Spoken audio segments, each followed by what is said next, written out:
The first time Captain Elias Vay saw her, the soldiers called her a beast. The metal corridor of Outpost 19 reverberated with the clanging of boots and shouted orders as a human garrison crowded around the reinforced containment cell. Inside, behind bars thick enough to hold a tank in place, knelt a creature unlike any Elias had ever seen. Her skin shimmered faintly blue under the harsh fluorescent lights, scales glistening where armored plating seemed to blend seamlessly into flesh. A ridge of bioluminescent markings curved from her temples down to her collarbones, glowing faintly like veins of starlight. And her eyes, those were not monstrous at all. They were enormous, dark, and profoundly sad. She tore through 6 drones before we brought her down, a lieutenant boasted, his voice laced with bravado. A monster, sir, but we've got her now. Elias had been sent as the Federation's mediator, tasked with negotiating uneasy alliances along the border of alien-claimed space.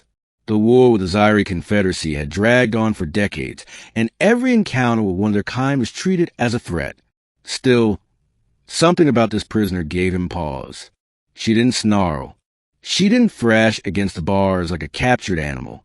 Instead, she sat on her knees, hands bound, her head bowed in a quiet dignity the soldiers either couldn't see or refused to acknowledge. "What's her name?" Elias asked. The lieutenant sneered. "It doesn't get one. It's a Zyri war breed designed to kill. The lab boys want it for dissection. Good riddance, I say." Elias turned back to the alien. Her gaze met his.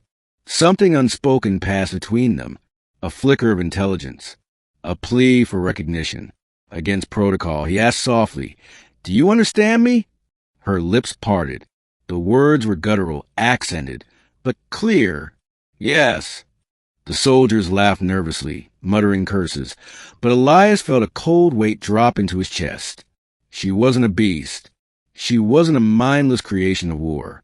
She was someone, middle.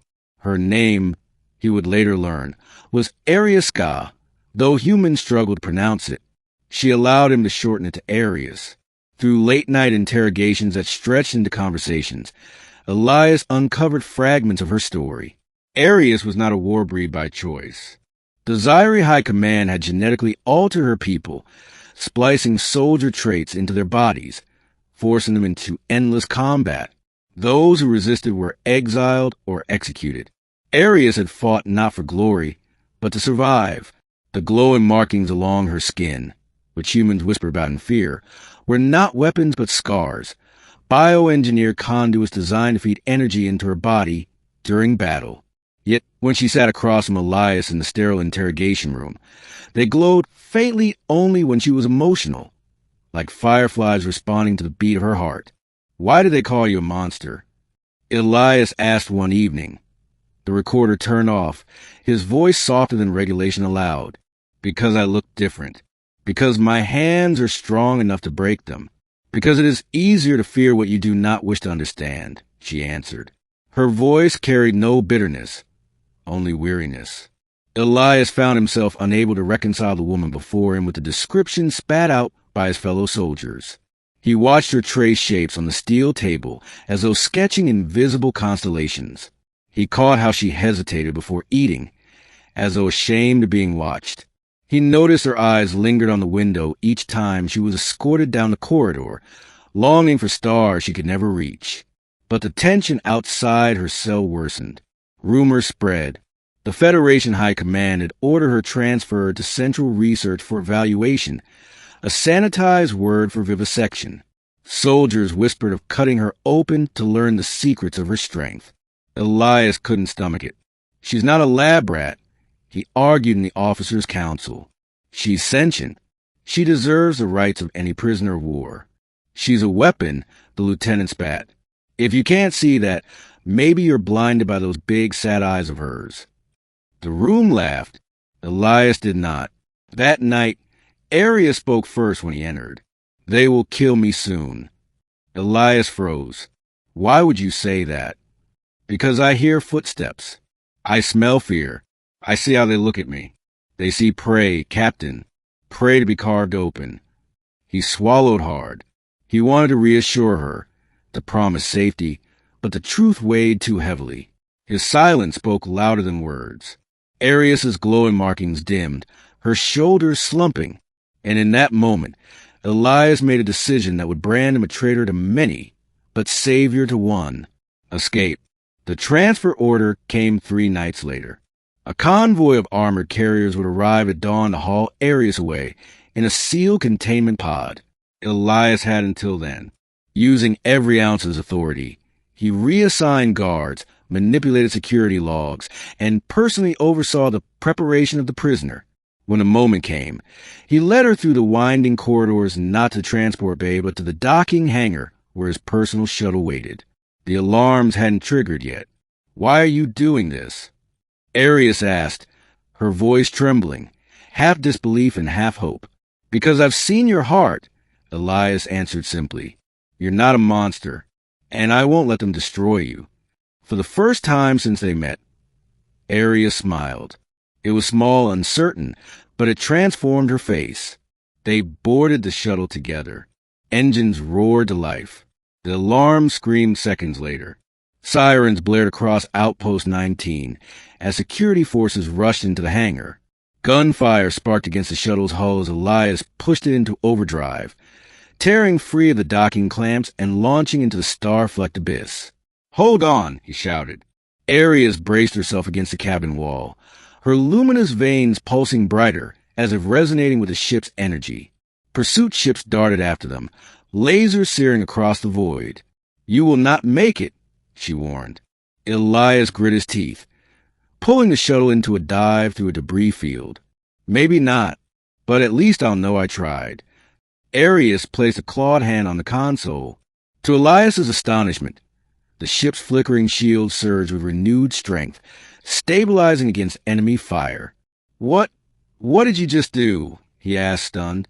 "I gave what I could," Arius said, her markings blazing like constellations. "We are not only built to destroy.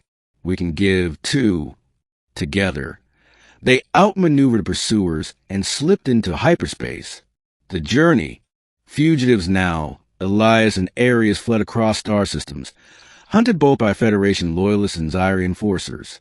They should have been enemies, opposite sides of a war that had claimed billions. And yet, in the quiet spaces between hyperspace jumps, they became something else entirely. Elias taught her human languages, smiling when she stumbled over idioms.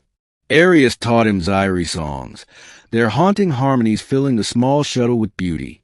One night, as they drifted near the edge of Nebula, Elias confessed, "I don't know where this ends. I may have doomed us both." Arius reached across the console, her fingers brushing his. "You saw my heart when no one else would. For that, I would face any doom." Her words lingered, heavier and truer than any vow. Ending. Months passed. Their flight brought them to a forgotten colony world, uninhabited and cloaked from war. For the first time, Arius felt earth beneath her feet instead of metal flooring. She tilted her face toward the alien sun and laughed, an unguarded, joyous sound that Elias realized he would carry with him forever. But the war did not forget them. Scouts eventually tracked the fugitives. When soldiers descended to capture Arius, Elias stood at her side, weapon raised.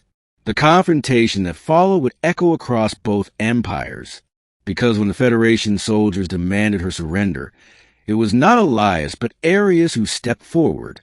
"I am not your monster," she declared, voice echoing across the valley. "I am not a weapon. I am not prey. I am alive, and I choose peace." The soldiers hesitated.